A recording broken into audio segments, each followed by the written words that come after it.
Hello, everyone, and welcome to the Malthaus Games podcast. My name is Delton. I'll be your host today, and with me, as usual, is my lovely wife and yellow player, Haley.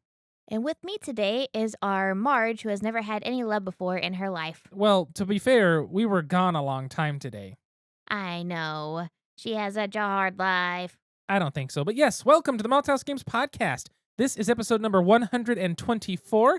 My name's Delton. I'm your host today, and did I already say this? With me is my lovely wife and yellow player, Haley. Yes, because with me today is Marge, who has never had any love in her life. Okay. Whatever. Episode 124. This is a podcast all about board games, card games, tabletop games, role-playing games, dice games, things of that sort, and This is beer. a podcast all about board games, tabletop games, role-playing games, and things of that sort. We're just and doing beer. everything in twos. We're tired. We are tired. We're very tired. Why are we tired today, Delty? It's 10:30 at night right now. So the reason, now that I'm done pouring this beer, that we're so tired today is today was our last out and about, kicking it in the big city, before we go to Portland. And by kicking it in the big city, we mean we got some coffee, and then we went around to some secondhand shops. We did. We stopped at Summer Moon Coffee, which is a chain out of Texas, correct? I believe so. They have a couple up here now, and they have a really good blueberry crisp latte. I didn't think I would like it. It's actually really tasty. We got a latte, walked through the farmer's market here in Edmond, and then today was our, hey, let's go search secondhand shops day. So where did we start off?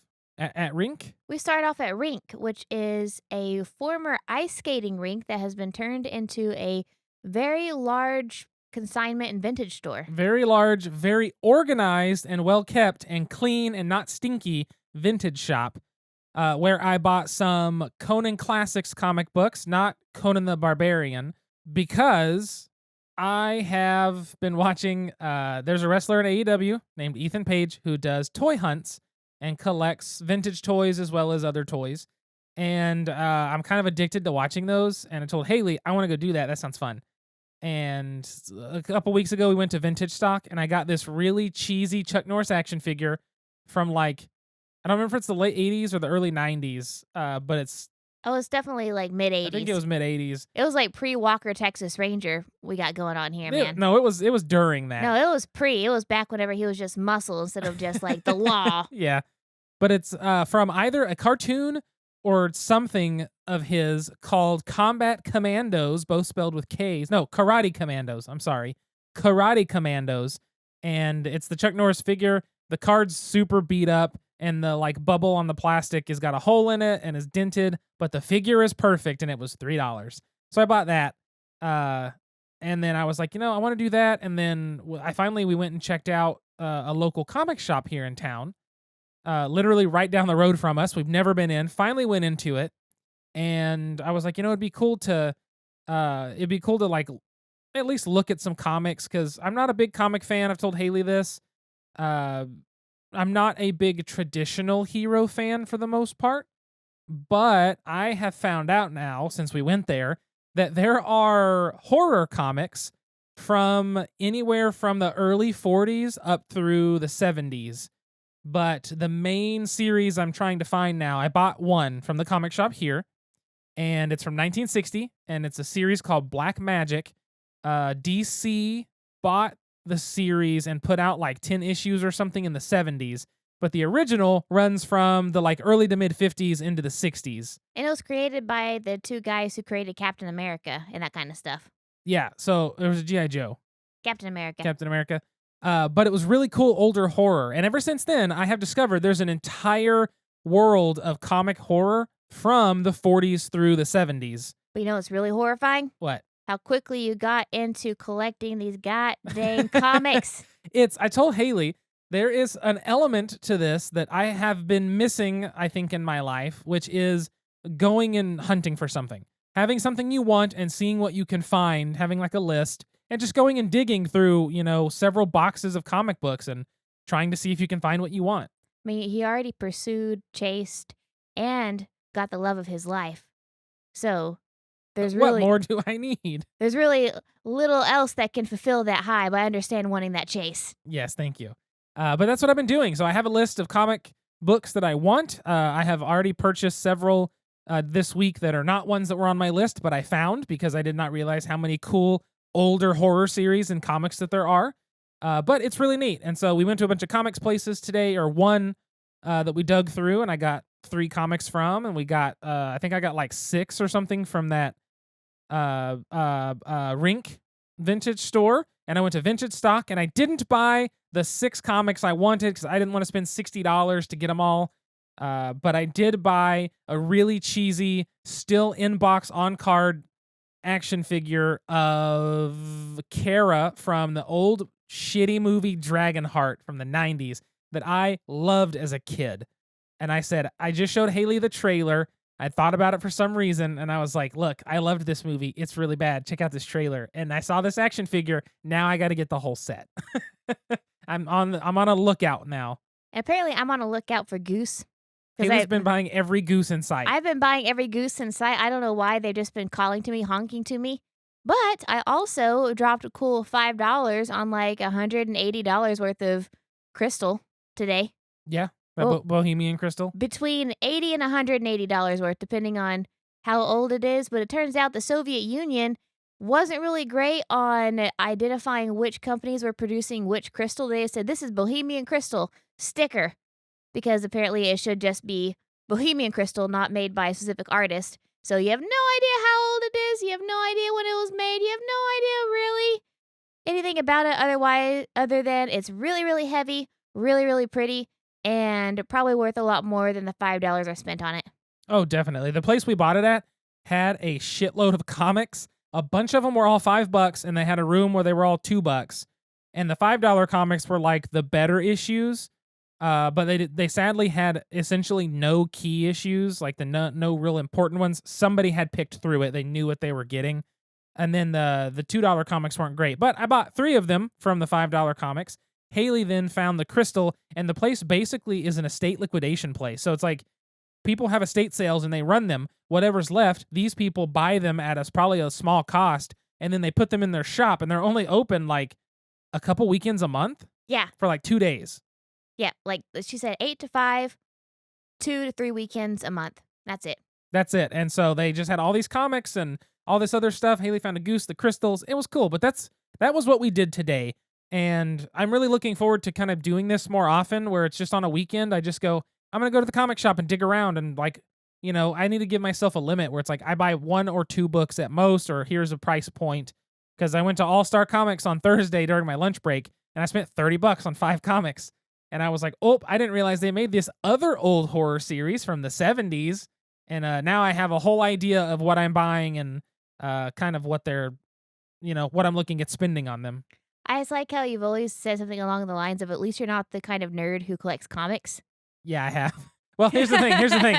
At least I'm not the nerd that collects comics in the thousands. I've got like 30 maybe. Half of those I started with from my childhood. What? To be continued. To be continued. That's true. It's fine. But I'm trying to focus on important key things that I want. And horror. Mostly horror. But then I told Haley, I finally watched Moon Knight, and I really liked it. And I kind of want to find the comics. And I want to find the editions of X-Men. I want to find Colossus's first appearance and stuff. Those comics are expensive as shit, though. So unless you find them at a garage sale where someone doesn't know what they've got, then I'm never going to own those. So old horror it is. It has been fun going on the hunt with him. I know I make fun of him for his comic book collection, his acquisitions. But it was really fun today, just going out and about, spending time with each other, taking a break to go try some beers, taking a break to get some coffee, hanging out, digging for stuff, find a $3 crystal, and just having a really good day. It was a really good day. And now we get to have our beer on the podcast before we dive into the game. So the beer for today that I've had poured forever, I did not realize my rant on my comic book, my newfound love for vintage horror comic books was going to just go off the rails so quickly. I mean, we were a hiking board game podcast. Now we are a comic book board game podcast. It's because it's too hot to hike. We looked at the temperature. 5 a.m. tomorrow. What was it? 86? Yeah. That's too hot. I'm not going to go hike at 86 degrees at 5 in the morning when it's just going to get hotter. If 86 was the high and it was only going to get cooler, that'd be dope. But it's not. The beer for today is from Prairie Brewing Co. I don't know if we've talked about this before. We haven't had it on the show, but I may have mentioned We it. talked about one exploding, I think. Maybe. This is Tie Delight Treat from Prairie Brewing Co. here in Oklahoma. It is a... Ow, I bit my tongue. Oh, I'm really tired. Oh, gosh. Oh, that hurts. It is a sour ale with mango, flaked rice, and coconut cream. I'm just going to commandeer this podcast. You probably need to at this point. It is 5.1% alcohol by volume. This beer is probably my new favorite sour. And the bad thing is about Prairie is that they put out sours, like seasonal sours or special sours. Yeah. And this is one of those. So we went and had it the week whenever Andrew was up. Yep. Hi, Andrew. Andrew and his sweetie. And then a couple of weeks later, I went and took my sister in, and it was already off the tap. They weren't making it anymore. Yep. And so I went to the liquor store by our house, and I bought up every single can that they had for my Delty. That was only 2 4-packs. Yeah, but that was like $30. That's true. Yeah, but it's absolutely delicious. I love this beer so much. Literally, I have this glass in my hand. It looks like a melted milkshake on the bottom with a really strange foamy head on top, because the foam in this, you can tell that the toasted rice or whatever that's in there, it's like making the head do weird things in the coconut cream. It looks like whenever you make like a root beer float and you let it sit on the table a little too long and the foamy stuff at the top starts to get hard on the glass. Yep. That's what it looks like. Yeah, it's wild. But man, you can smell it, smell the tartness. When you take a drink, you get that tart, but you get a little bit of toastiness from the rice. And a little bit of cream for the real coconut cream that's inside. And the mango, I feel like, just balances all the flavors out nicely. It's such an easy to drink sour, and it's so good, and I love it to death. It's legit one of my faves, but Prairie does things right. They always have good beers. I just really like this sour. And we're all going to have one beer this episode because we had a couple of flights earlier in the day. And despite having a podcast that's about reviewing beers, we really don't want to drink that much on a Saturday night. That's because I'm tired, and I just ate a little bit ago because I hadn't eaten since like brunch time. If you want us to have more than one beer after today, then you're going to get about, 30 minutes into this podcast and you're going to be napping with us. That's pretty much it. But yes, so that's the beer. That's our day. That's our long rambly bit about everything. Let's move into the game so we can get this episode going. Oh, here's the door. It's straight ahead. It's a game. So the game for today is Spirit Island. Brian picked up Spirit Island for him and his wife to play. He brought it over one day, and all us three played a game. And then he left it for us because we talked about possibly doing it on the podcast. So he left it for us for just me and Haley to then be able to play at 2 players. Spirit Island is published by Greater Than Games. It is designed by R. Eric Royce. The artists on it are Jason Benke, Lois Berger, Lois Billiou, Kat Birmelin, and it looks like 11 more. So I'm getting my credits here off of the BGG page because it's not my game. I don't have it in front of me anymore. It's back in Brian's possession at his house where it belongs. Spirit Island is a cooperative game, and it's one that got really, really popular. As it stands right now on all of Board Game Geek, it's rated number 10. People absolutely adore Spirit Island, and we wanted to test that out since Brian had it, and the whole reason he bought it was it's very highly rated. We wanted to try it. So the way Spirit Island plays is there's an island board in front of you. It's made up of however many pieces equal to the number of players. So 1, 2, 3, or 4. And there are explorers, towns, and cities that are the incoming would-be colonizing peoples. You, as the players, are playing spirits on this island, and you are manipulating nature and doing different things to repel these people trying to come in and colonize on your island. There are also the native people of the island, the Dahan, that are these little huts. We keep calling them mushrooms, so they look like little mushrooms, but it's these little hut pieces. But the way the game is going to work is each player plays a spirit on this island, on Spirit Island, and you have a hand of cards. Now, the way the game's turns go, it's essentially everybody playing at kind of the same time for the most part. So in the beginning, everybody has to take an action off of their board. You each have your own individual player boards, and at the top, it gives you a couple options that you have to take at the beginning of every round. Everyone will pick one and do it.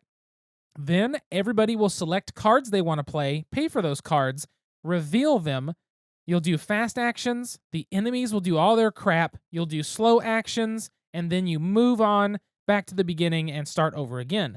But it's not that each player is taking their turn separately. It's essentially like you discuss it. Everyone at the table talks about it. Here's what I think I can do. What, is that okay with you guys? And everybody can kind of strategize and plan. Well, if you do this, I'll be able to do this. So why don't you do this instead so I can do that? And that way we spread out more, or we are able to cover more ground or remove more of the invaders. And Brian made a really good point that even though it's very cooperative and you do have that time to discuss with each other, what do you feel like you should do, what you feel like the other person should do, it's very difficult to quarterback because you have very different characters that you're playing. Yes, every single one of the spirits has its own play style, and their actions are different. Their main focus of the way that they play is completely different. Each one has pros and cons with it. And so it's very, very hard, not only considering that, but just considering all the possibilities of what can happen on a turn.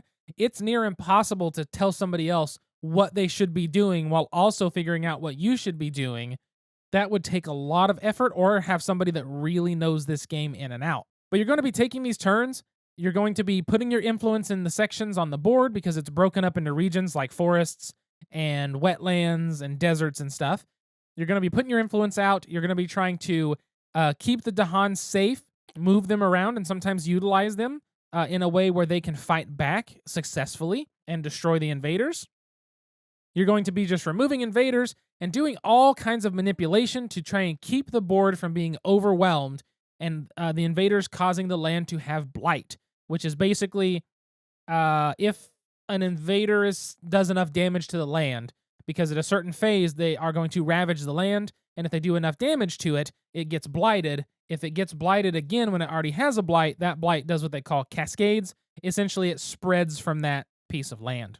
But the game, in an all in all essence, that's basically it, right? You're playing a spirit, you're going to play some cards, take some actions, move pieces around on a board. Like, I'm going to put a presence here, and then I'm going to do, within one space of this presence, 2 damage. Hey, guess what? That destroys that town. And you pull it off the board, and it's fairly simple. Like, all in all, the way that you function on the board is easy.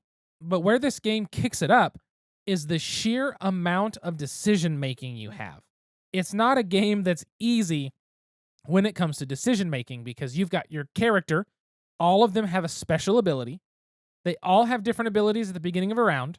They all have different number of energy, which is how you afford your cards. They have a different number of cards that can be played, which all those 2 things you can upgrade as the game goes on. They all have different innate abilities built onto the card, whether slow or fast.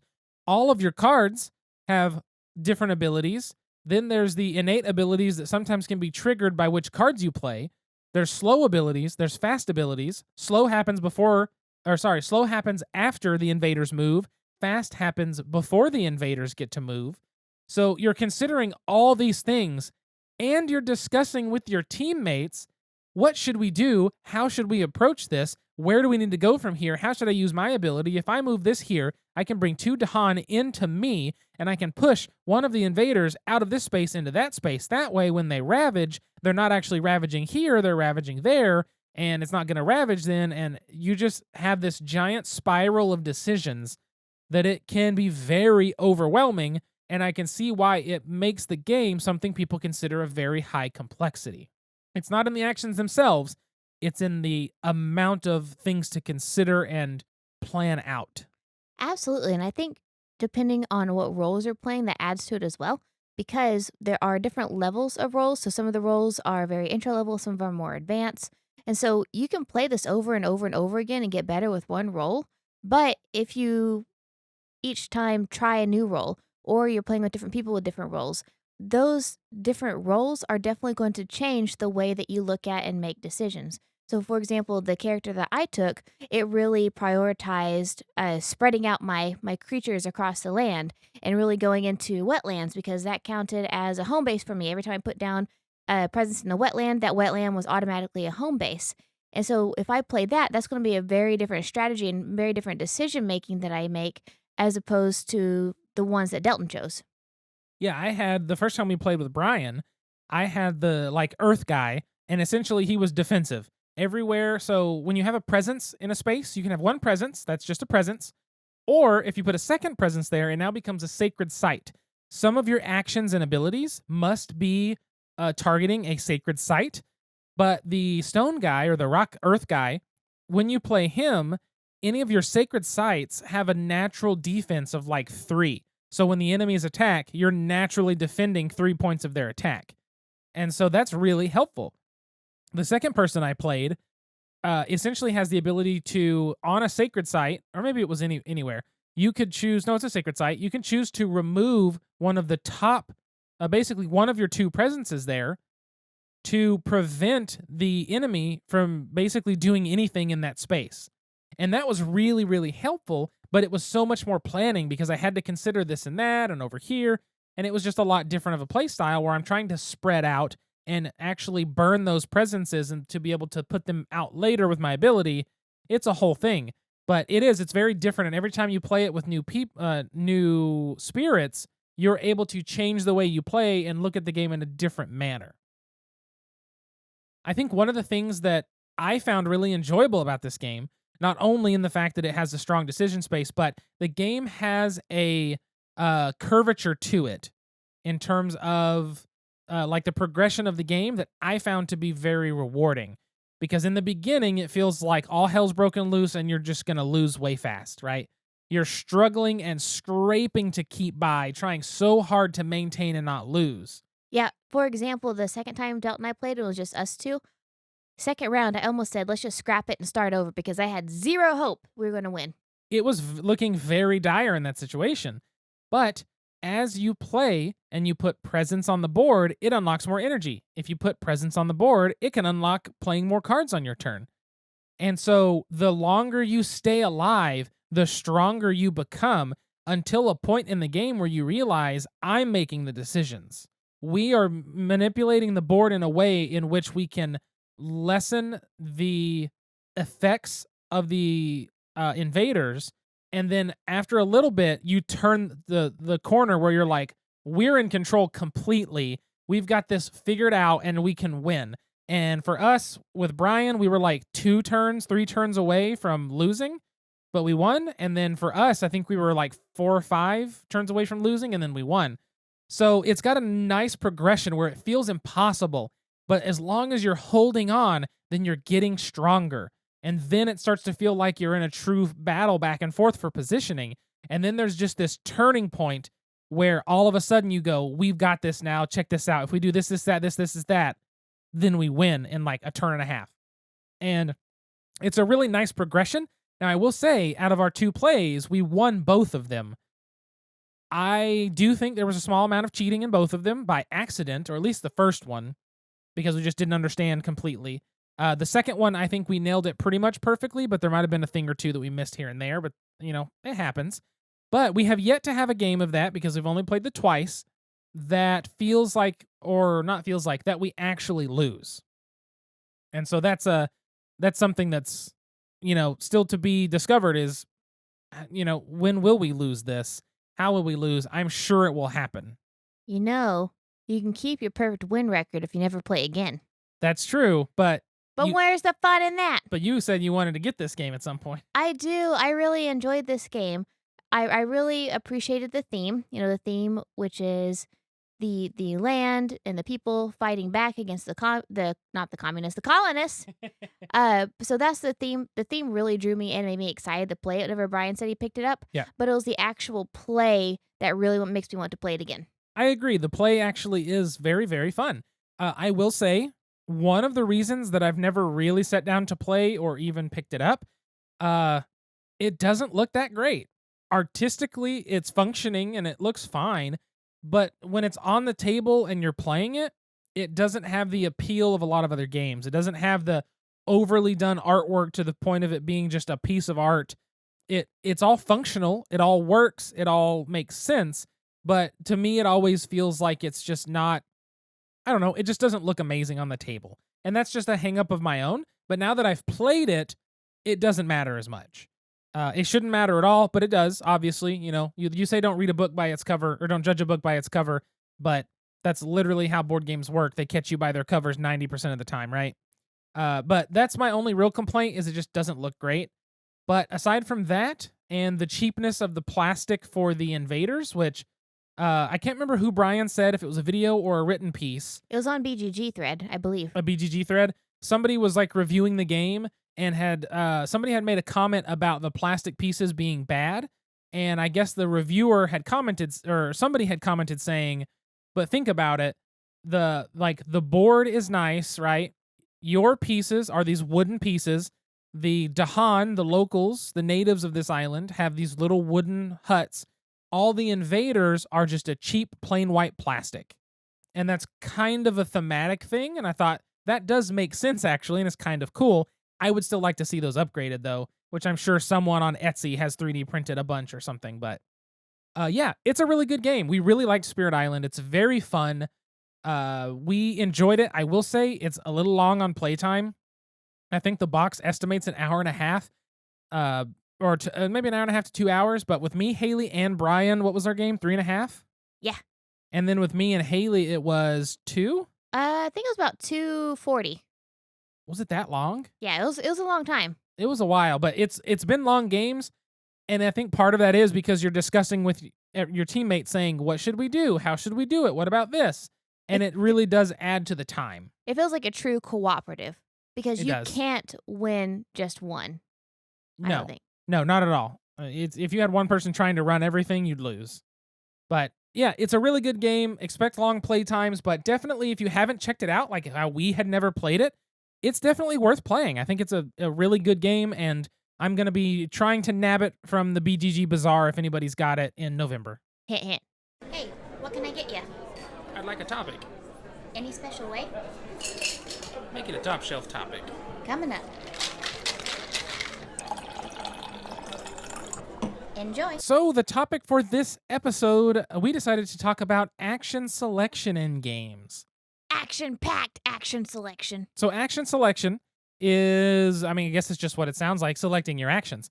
In Spirit Island, to relate this to the main game of the episode, you are picking which cards to play, and those cards have actions on them. And you can only play so many a turn, either to the limit of how many you can play based on your player board, or if you can only afford a certain amount, that's all you can afford, and that's all you're able to do.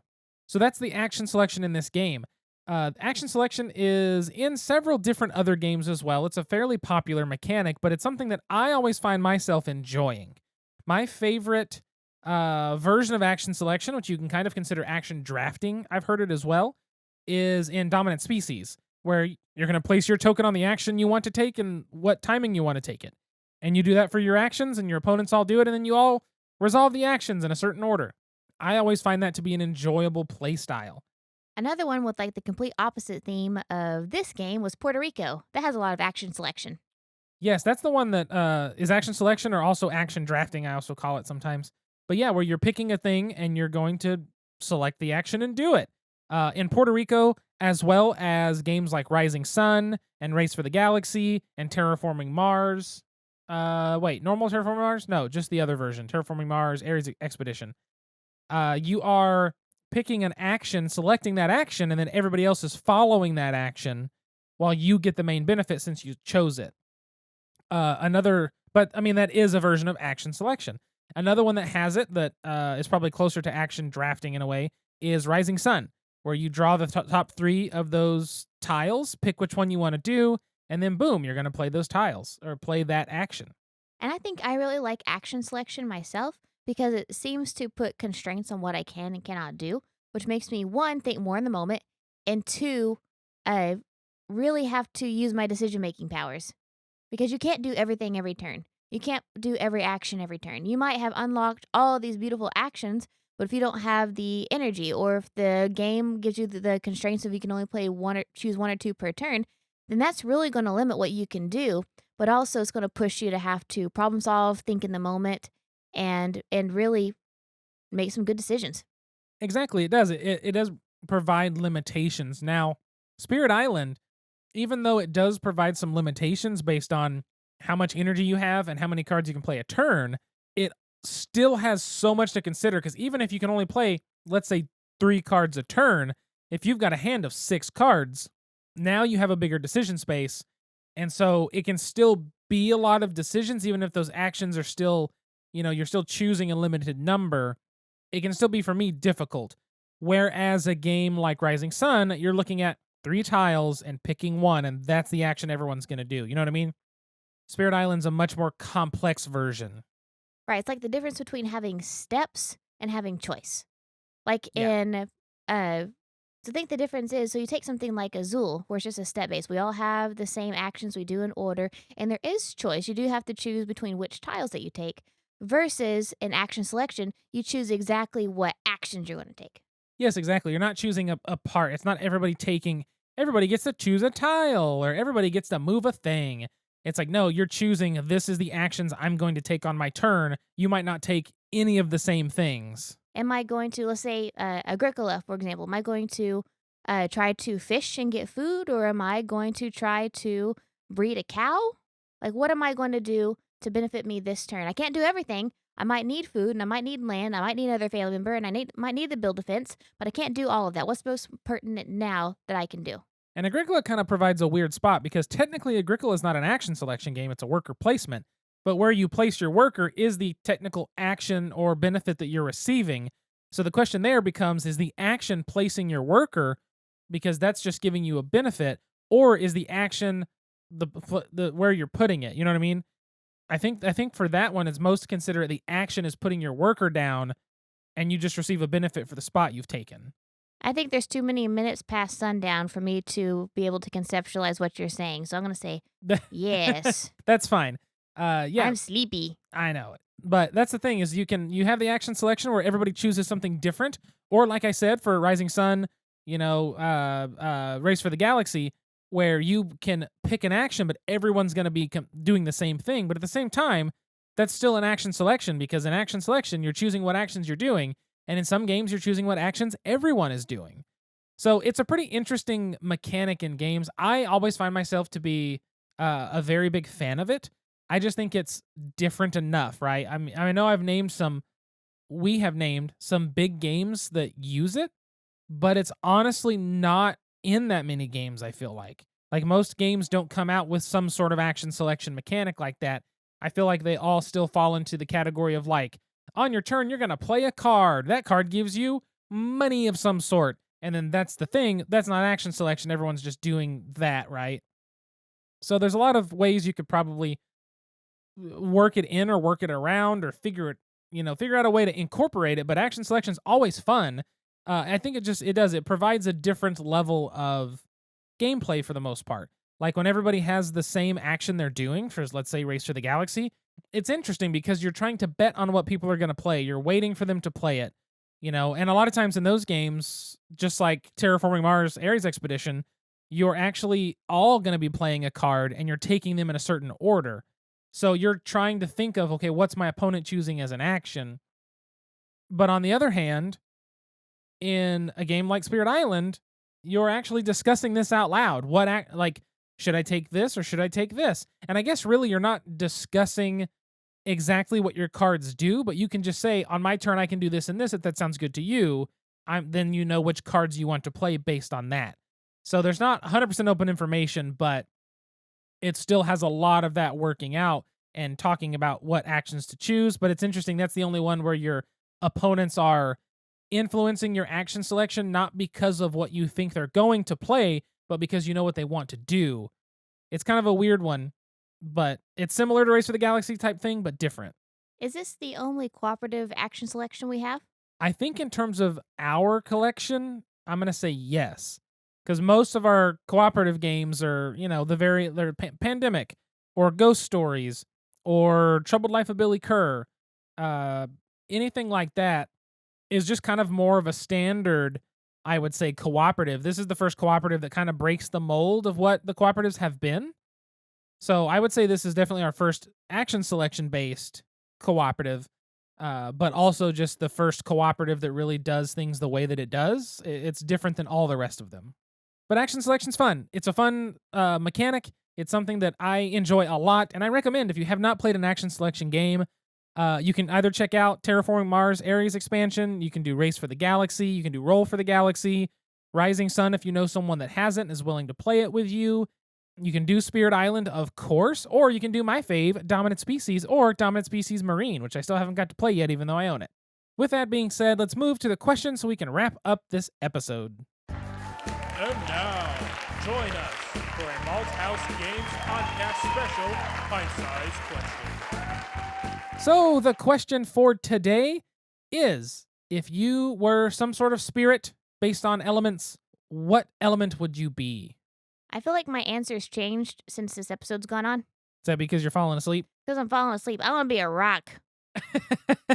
You want to be a rock. I want to be a rock. Maybe even like the one that you see in Everything Everywhere All at Once. I just want to be a rock. I want to sit there in my little rocky business. Sure. Rocking and rolling. Taking a nap. Sounds great. I get it. That's fine. Take a dirt nap.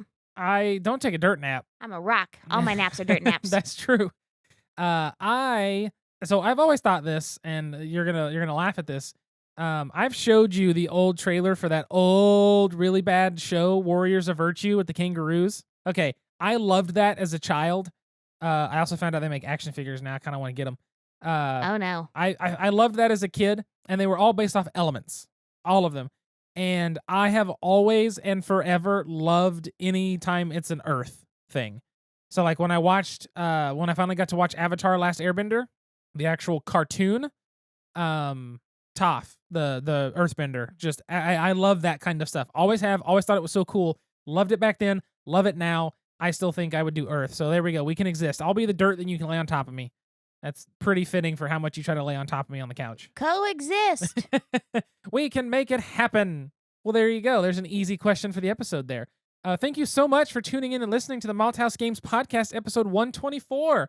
Want to give a big shout out, thank you to all of our Patreon patrons. Thank you so much to Allison, Alan, Jennifer, and Cliff. You all rock. Everybody else on our Patreon is also awesome, and you can be like all of them if you want, and head over to patreon.com/malthausgames. I thought I rock. Nah, you roll. Nah. Hey, it's because you got a round head. And I do promise, so we are going to be recording another podcast episode this week before we go to Portland, America. And I do promise to be a little more caffeinated and motivated at that time and not up for 15 hours before I record. So thank you for bearing with me this episode. I definitely fell asleep a couple of times while Delton was talking, and that's not because he was boring, that's because I am sleepy. It was only during comic talk. Just kidding. That's okay. We'll record another episode this week. We're recording Saturday night. Well, you're going to wake up. I will edit this in the morning, Sunday, the same day it releases. Then we'll record another episode to make sure that when we get back from Portland, we don't have to record a goddamn episode the day we get back and have it. Like, it'll already be out. So we'll do that this week. But yes, we'll be gone. Going to try to at least take some photos of games we're playing, things like that. I will see about getting maybe some little clips or some recordings here and there. We'll see how that happens. But yes, thank you again for tuning in. Make sure to follow us on all social media at Malthaus Games. You can follow me at Delton Brack, DeltonBrack. You can find Haley at SQUIRRELYGEK. That is at Squirrely Geek. Make sure to send us an email, contact@malthausgames.com. You can let us know anything about the episode. If there's a game you think that we should cover, a topic you want us to talk about, a question you think we should answer, a beer you want us to find, or if you have any insight on a place to get cheap old horror comics from the 50s and 60s, let me know. Or if you know of a store that carries the new Gargoyle action figures, because I bought Goliath today because I wanted him. Yeah. And now I got to buy all the other ones because there's like 5. So if you know of a store and a coupon code, please reach out. Yeah, basically. Yes, and then I think that's everything. I kind of forgot what I've already done. Make sure to like, share, and subscribe. Leave us a review on iTunes. We're going to get to the end of this. You're going to be editing tomorrow, and you're going to be like, oh, no, we left out the entire game. Yeah. What game did we talk about? And it's like, we played Parcheesi today, and it was cheesy. That's right on par. Yeah, we nailed it. Thank you so much for tuning in and listening to the Malthaus Games podcast. Until next time, sit back, relax, grab a drink, and play some games. We'll see you folks later. Good night. Bye.